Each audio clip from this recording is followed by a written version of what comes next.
What's going on, guys? It's Thursday. We got another Forza event to help you win. This week we have Let's Go Places. It's a dirt racing event for Toyotas to the B spec. Man, I love dirt racing. I'm glad they're starting to add more dirt racing events, even if it is B again. Sure, A or S1 would have been better, but B's fine. It's fine. And it's a little different. I kind of like this one. It was actually kind of fun.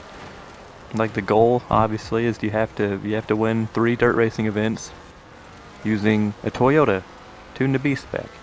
It's there's not very many to choose from. Like if you haven't if you just got this game and you haven't been collecting like prize cars or cars that they have implemented within the last year or so, and you're relying strictly off cars you can get from the auto show, you're gonna have a tough time. Because from the auto show, I think the only ones that you can get by default that are even eligible for this event would be like the Land Cruiser, the Arctic truck. It's like I guess it's a Tundra, might be a Tacoma, whatever. Or what's the other one? Like one of the '98 Supra. Those are pretty much the 3 cars you have to choose from if you're just starting the game and haven't gotten any of the prize cars or haven't bothered going to the auction house or anything like that within the last year or so. It's gonna be tough. Like they started adding Toyotas within the last year. They started adding a lot as prize cars. You can probably go to the auction house and pick them up.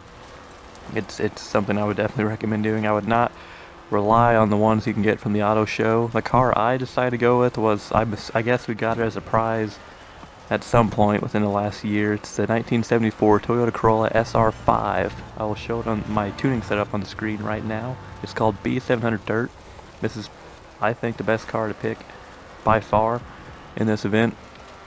Now, the other cars that I would consider viable options are also cars that you have gotten as prizes recently, so if you don't have them and weren't able to get them as a prize, you'd have to go to the auction house to pick them up as well. Like in addition to the 74 Corolla, these cars that I would also recommend if you wanted to try would be the 92 Celica GT4 or the 94 Celica GT4. Those are also decent options, mainly because like these 3 cars in particular, they start off as like D or C spec cars, so you're able to put on rally tires to get them to B, and it doesn't knock them out of the B category, which is what you want. You want rally tires and rally springs for dirt racing events. They make a big difference. You don't want to use stock tires. Suspension you can kind of get away with using the stock suspension, but you do not want stock tires. So I think those are definitely the top 3 cars to go with. I think they're the top tier, like the A tier for building a tier list. Those are the 3 cars that I think you would definitely want to go with. I'd say the next tier down. Again, these are also cars you'd have to either get as prizes or from the auction house. The 95 MR2 GT, the 95 Sprinter Truno GT Apex, one of the most iconic cars in the world. Even, I guess, maybe the 13 GT86 would be a somewhat decent option. And there's the 92 Supra 2.0 is okay. You can't put rally tires on it, I don't think, and keep it all-wheel drive or make it all-wheel drive. It's you kind of have to compromise a bit, but it's decent. I'll put those cars probably in the B category, the B tier. I'd probably put the 69 2000 GT in there as well, which again is a car you have to go to the auction house and get if you haven't won it as a prize or in a wheel spin or whatever. The cars I would definitely avoid using would be like the 2 Arctic trucks, the 2016 Land Cruiser and the 2007 Hilux. I would not use those.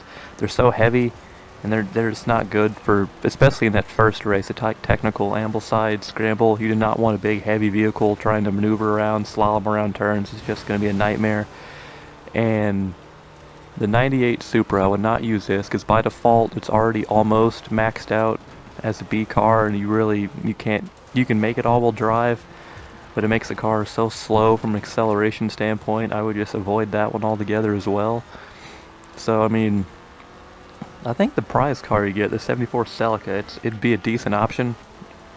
I mean, if you want to buy it from the auction house, use it for this event, knowing you're going to get it as a prize, I mean, it'd probably work. It's a D car by default, so you could probably put a decent rally setup on it and it'd be competitive.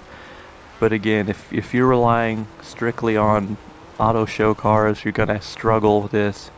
If you have to pick one of those, I'd probably pick the 98 Supra, but you're gonna want to go to the auction house and find a better car, or hopefully you have one as a prize, or you've won as a prize or in a wheel spin recently. But I do believe the 74 Corolla SR5 is the car to pick. My tuning setup is pretty good for dirt. This car kind of struggles on race 2 to get on the asphalt section. It wasn't the greatest on that very end section, but on dirt, this car rips. It's fantastic. I definitely recommend it. Like I said, if you want to use something other than the Corolla, if you don't have it, if you do have one of the Celicas, the 94 Celica or the 92 Celica, they're decent options. But overall, I mean, if you have a good car, this event's fairly easy, because your teammates are probably going to show up in rental cars, or they're going to show up in one of the auto show cars. It's not very good. Like you'll see in my footage here, races 1 and 3, I just completely dominate. Nobody was even close to me. Second race was kind of fun. I had to kind of duke it out with one of my teammates who had an MR2, and he started first. I started towards the back, so I had to work my way up to him. But it was actually a pretty decent battle. But still, my car was just superior. Like, I had to deal with a couple drive-atar interferences, but it was fine. Races 1 and 3, this Corolla was really good. Races 2, it's good if you can get through traffic without any issues. It's the other notes I will say on races 1. There's if you come past the checkered flag, the very first turn, then there's a turn I'd say probably about 3/4 of the way through. They're kind of swooping turns. You'll see, it's kind of tricky to maneuver around those without running into difficulties. Like, I like to do what worked for me the most. Like, I tried a few different methods. I went through practice earlier and kind of messed around with it. But when you go into those turns, what I like to brake and turn right at the same time, and then as soon as the car starts to not want to slide, you want to pull the e-brake a little bit just to get it rotated again.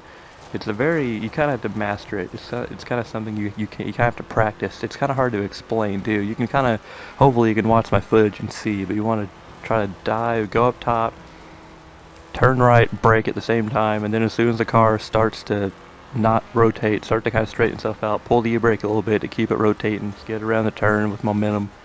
Same as like the one I said, like 3/4 into the lap. There's another one where I kind of just turn right into it and get it to rotate, and then as soon as it starts to straighten out, e-brake again, keep it rotating, and get around that turn. It's just something you kind of have to master with some of these cars on dirt. You want to keep them sliding around turns. You don't want them to stall out and start to straighten out.